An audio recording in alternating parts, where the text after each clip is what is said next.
नमस्कार, आपण बघत आहात CTV न्यूज. नजर प्रत्येक बातमीवर. हिंदी आणि मराठी भाषेत बातम्या प्रसारित करणारे जिल्ह्यातील एकमेव channel, sponsored by Sukhkarta associates. आणि आता पाहूया गेल्या 24 तासातील बातम्या पटापट. राज्यात निवडणुका झाल्या, महायुतीचे सरकार आले.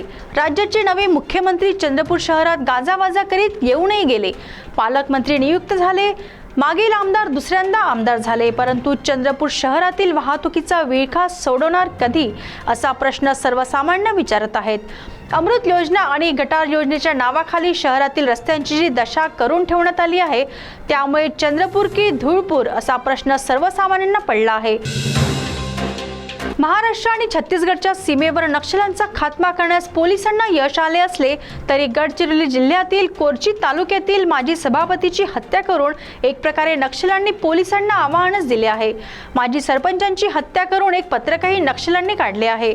त्यामुळे शासनाने गडचिरोली जिल्ह्यातील नक्षल चळवळ मोडीत काढण्याची घोषणा केली होती, त्याला आता जबर हादरा बसला आहे. प्रयागराज येथे सुरू असलेल्या महाकुंभ मेळाव्यात अमरावती येथील युवा स्वाभिमानी संघटनेच्या एका कार्यकर्त्यांनी 3 बसेस भरून भाविकांना प्रयागराज येथे घेऊन गेले. मात्र त्यानंतर त्यांनी तिथून पळ काढला आणि सर्व भाविक यात्री यांची जेवणाची आणि झोपण्याची गैरसोय झाली. संतप्त झालेल्या भाविक यात्रींनी अमरावती येथे येऊन त्या कार्यकर्त्या विरोधात पोलीस तक्रार दाखल करण्याची विनंती पोलीस ठाण्यात केली.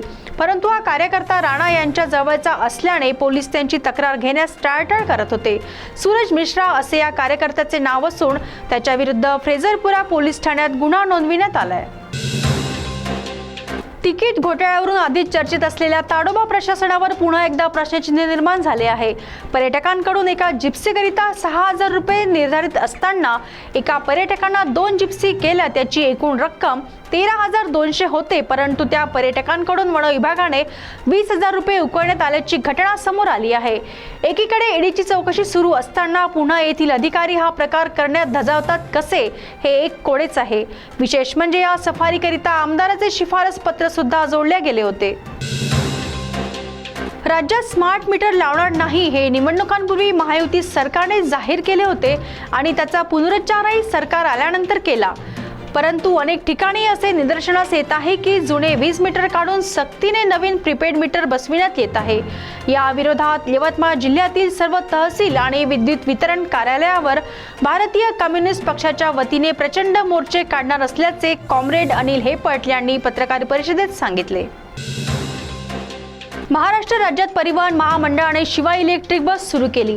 सुरुवातीला या बसचे प्रवासी भाडे नागपूर ते चंद्रपूर 360 रुपये होते, परंतु मागील झालेली भाववाढ ही आता प्रवाशांचे खिसे खाली करण्याकरता केली गेली असेच म्हणावे लागत आहे. या बसची तिकीट आता 414 रुपये झाली आहे. मात्र ही सर्वसाधारण बस असल्याचे घेण्यात येणाऱ्या अनेक थांब्यावरून लक्षात येत आहे.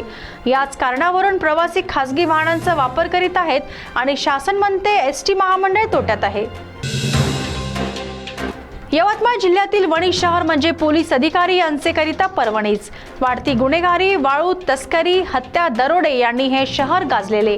परंतु इथे पोलीस ठाणेदार जास्त दिवस टिकत का नाही, हा प्रश्न नक्कीच प्रशासनाला अडचणीचा ठरणार आहे. कारण पूर्वीपासून गुन्हेगारांसोबत असलेले गुन्हे शाखेचे लागेबांधे तर कारण नाही ना, असे सुद्धा समजावयास हरकत नाही. राज्यात 2022 साली शालेय विद्यार्थ्यांकरिता PM-श्री योजना सुरू केली होती. आता याच धर्तीवर CM-श्री योजना सुरू करण्यात येणार आहे. या शाळांमध्ये आधुनिक सुविधा उपलब्ध करून देण्यात येणार असल्याचेही शासनाने कळविले आहे. परंतु यामागे अनेक अटी सुद्धा टाकल्या गेल्या आहेत. ब्रह्मपुरी वडसा मार्गावर ट्रॅक्टरची दुचाकीला धडक बसल्याने झालेल्या अपघातात एकाचा मृत्यू झाला तर 1 जण जखमी झाला आहे.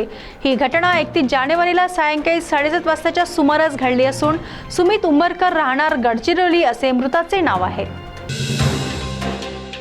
तर या होत्या आजच्या पटापट बातम्या. लवकरच भेटूया पुन्हा काही नव्या बातम्यांसह. तोपर्यंत अशाच बातम्यांची अपडेट पाहण्यासाठी बघत रहा CTV न्यूज. नजर प्रत्येक बातमीवर. नमस्कार.